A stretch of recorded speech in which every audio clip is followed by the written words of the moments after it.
औद्योगिक नगरी पीथमपुर की हाउसिंग बोर्ड कॉलोनी के सामुदायिक भवन जन समस्या निवारण शिविर आयोजित किया गया, जहां कलेक्टर और एसपी ने रहवासियों की समस्याएं सुनी और शीघ्र निराकरण का आश्वासन दिया।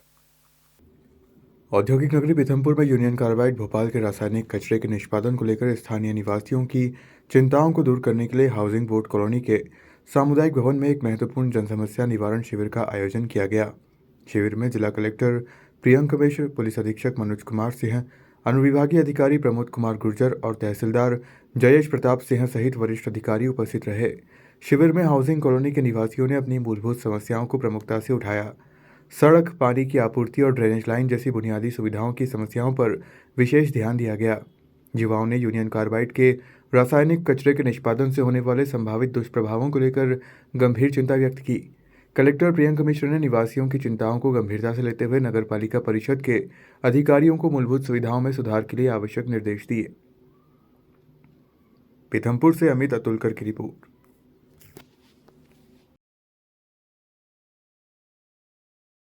कि हाउसिंग बोर्ड की दो कॉलोनियां हैं, एक धार में भी है और एक पीथमपुर में भी है। दोनों जगह की यही समस्या है कि इसका फ्री होल्ड होना आवश्यक है, क्योंकि डबल टैक्सेशन की समस्या है। फिर जो सुविधाएं होनी चाहिए वो नहीं पूरी तरीके से मिल पाती हैं, और ये अच्छी संभ्रांत कॉलोनी है।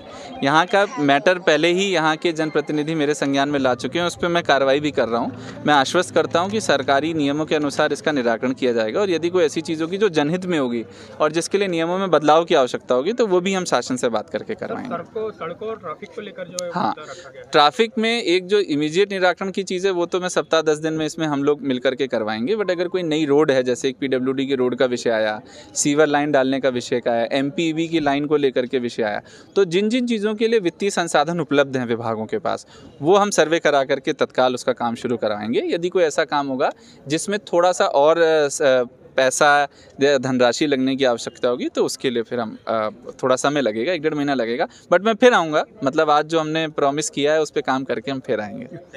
बाकी लास्ट में मैं ज़रूर कहना चाहूँगा कि जो ये यूनियन कार्बाइड को लेकर के जो विषय आया, कई लोगों ने बोला कि इसका सुनते ही इससे हमें डर लगने लगा। मेरा देखिए सबसे ही आग्रह, बहुत बड़ा औद्योगिक क्षेत्र है। आज ये केवल एक फैक्ट्री की बात नहीं है, कल को किसी अन्य भी एक सिंपल उद्योग के लिए भी बात आ सकती है कि नहीं लगना चाहिए, इससे नुकसान हो जाएगा। मेरा ऐसा मानना है कि हमें विज्ञान पे भरोसा करना चाहिए।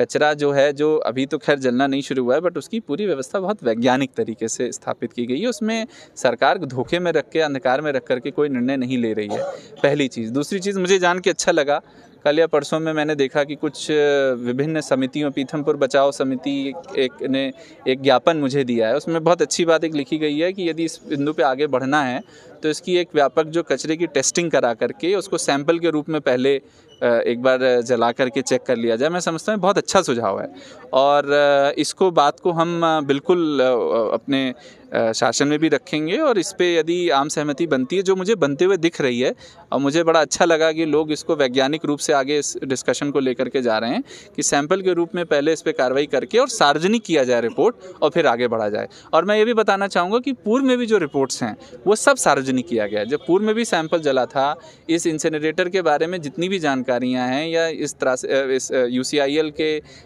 कचरे से रिलेटेड जितनी भी रिपोर्ट्स हैं, सैंपल की जो रिपोर्ट्स हैं, वो सब सार्वजनिक पटल पे है। यदि किसी को देखना हो तो Madhya Pradesh pollution control board की साइट पे जा करके देख सकता है। आजकल सब बच्चे मोबाइल चलाते हैं, सबके लिए बड़ा आसान है यूट्यूब पे जाना या उस पे जाना, और हमने इसके बारे में एक मूवी, एक डॉक्यूमेंट्री भी बनाई।